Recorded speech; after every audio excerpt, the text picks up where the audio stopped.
اسے مجھ سے محبت تھی، شدید محبت، میں جانتا تھا، لیکن میں ایک بزنس مین کا بیٹا تھا۔ مجھے بہت سنبھل کر رہنا پڑتا تھا، بہت پریکٹیکل، لیکن آپ کو سچ بتاؤں تو میں خود اسے بچوں کی طرح چاہتا تھا۔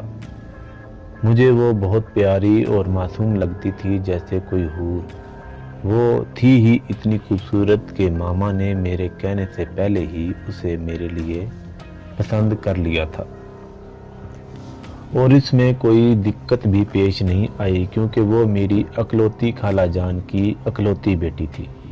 پاپا کا مجھ پر فل کنٹرول تھا، وہ مجھے اپنی نظروں کے سامنے رکھتے، ہر جگہ، ہر میٹنگ میں، ہر ایک بزنس ڈیل میں۔ انہیں عورتوں کی کاروبار میں مداخلت یا عورتوں کا کاروبار پر اثر انداز ہونا بالکل پسند نہیں تھا۔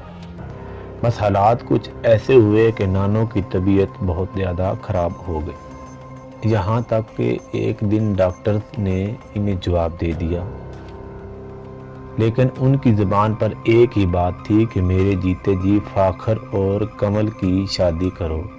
تو پھر یوں ہوا کہ نانو کے وارڈ میں گواہوں اور دونوں فیملیز کی موجودگی میں ہمارا نکاح ہو گیا، لیکن رخصتی کے لیے 1 سال کا ٹائم رکھا گیا۔ نکاح ہوتے ہی پاپا مجھے اپنے ساتھ ایک ڈنر پر لے گئے، وہاں کچھ خاص لوگ آئے ہوئے تھے۔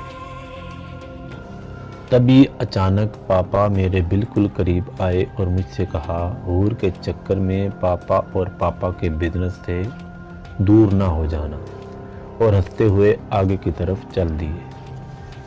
میں ابھی سوچ ہی رہا تھا کہ اس کی کال آ گئی۔ میں نے کال اٹھائی تو دوسری طرف سے اس نے دھیمی سی آواز میں سلام کیا۔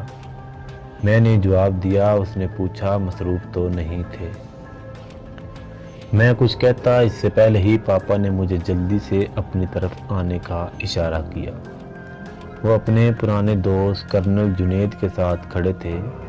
میں بس کمل سے اتنا ہی کہہ سکا کہ ہاں میں بزی ہوں، اور سیدھا پاپا کی طرف چل دیا۔ مجھے لگا شاید کمل ناراض ہو گئی ہو یا پھر اب شاید ہی مجھے کال کرے، لیکن اگلی صبح میں نے اس کا گڈ مارننگ کا میسج دیکھا تو ایک الگ ہی احساس ہوا۔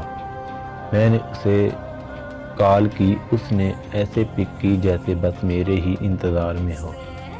سامنے سے سلام ہوا، میں نے جواب دیا، بہت ہی مشکل سے خود کو قابو میں کر رکھا تھا، نہیں تو میرا دل کر رہا تھا اسے چیخ چیخ کر کہوں کہ کمل مجھے تم سے محبت ہے، بے انتہا محبت۔ میری خاموشی کو محسوس کرتے ہوئے اس نے دھیمے سے کہا، فاخر مجھے آپ سے بچپن سے محبت ہے۔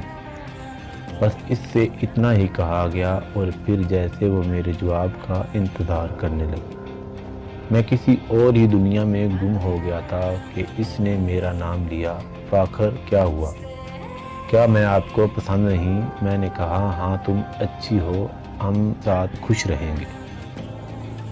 بس اتنا ہی کہہ سکا کیونکہ مجھے اپنا بزنس مین والا بھرم بھی قائم رکھنا تھا۔ پھر اس کی آواز آئی، آپ کا اچھا کہنا ہی میرے لیے کافی ہے، لیکن آپ اظہار کے معاملے میں دل کھول کر بات نہیں کرتے، بہت کنجوس ہیں آپ اس معاملے میں۔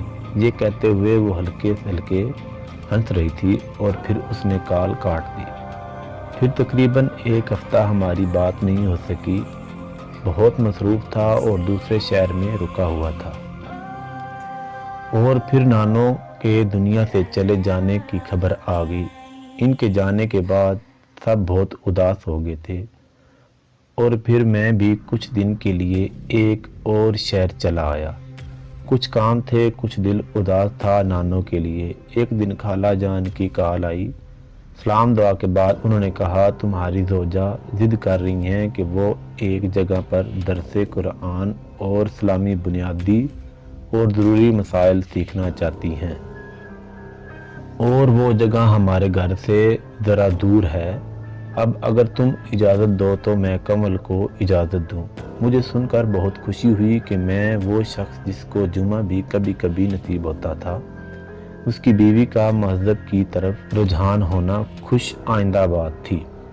میں نے خالہ سے کہا، ٹھیک ہے، میں خود لے کر جاؤں گا، اور ساتھ ہی واپس لاؤں گا۔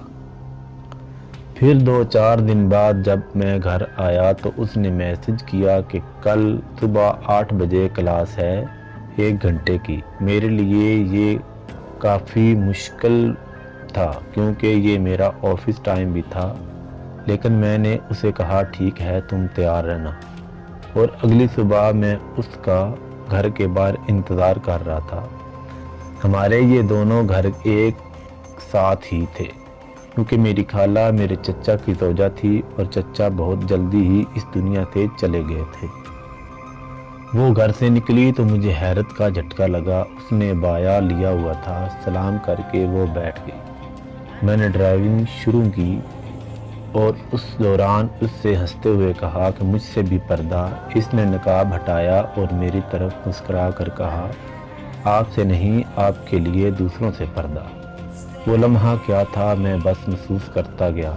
ایک نور تھا، ایک سادہ محبت تھی۔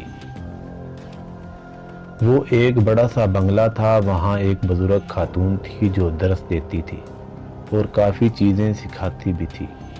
وہ لوگ مجھے ڈرائنگ روم میں بٹھا دیتے تھے اور میں اس کے واپس آنے کا انتظار کرتا تھا۔ پاپا میرا 1-2 گھنٹے اس طرح غائب رہنا کافی نوٹ کر رہے تھے اور 1-2 دفعہ انہوں نے مجھے ٹوکا بھی تھا، لیکن انہیں اصل وجہ پتہ نہیں تھی۔ یہ بس ماما اور خالہ جانتی تھی، سب کچھ اس طرح چل رہا تھا۔ وہ واپسی پر مجھے سارا درس سناتی تھی اور میں بس اسے سنتا رہتا تھا۔ 1-2 دفعہ اس نے کوشش کی کہ میں اس سے اپنی محبت کا اظہار کروں، لیکن میں ٹھہرا بزنس مین جس کا مزاج اونچا ہی رہتا تھا، صرف دکھاوے کے لیے۔ اور پھر ایک دن وہ ہوا جو نہیں ہونا چاہیے تھا، مطلب پاپا کو پتہ چل گیا، اور اس دن وہ گیٹ پر ہی میرا انتظار کر رہے تھے۔ میں نے گاڑی روکی، ہم دونوں باہر نکلے۔ انہوں نے کمل کو دیکھتے ہی کہا میں نے آج ہی ایک ڈرائیور رکھ لیا ہے، آج سے تم یہ ڈرائیوری چھوڑ کر کام پر توجہ دو۔ بس اتنا کہہ کر وہ گھر کی طرف پلٹ گئے۔ کمل نے میری طرف دیکھا اور وہ بھی گھر کی طرف چل دی، اور پھر ہماری روٹین بدل گئی۔ اب وہ ڈرائیور کے ساتھ جانے لگی اور پاپا نے مجھے بہت زیادہ مصروف کر دیا، اتنا مصروف کہ میں 2 مہینے میں 1 دفعہ بھی اس سے بات کر سکا، اور شاید ہی 1-2 دفعہ اس کے گڈ نائٹ کا جواب دے سکا۔ میں پاپا کی راہ پر چل پڑا تھا، میں اسے اگنور کر رہا تھا، پتہ نہیں کیوں لیکن کر رہا تھا۔ مجھے لگتا تھا سب کچھ ایک جیسا رہے گا، کچھ نہیں بدل سکتا، وہ میری ہے، ایک دن اس نے میرے پاس ہی آنا ہے۔ پھر وہ دن آیا، قیامت جیسا دن۔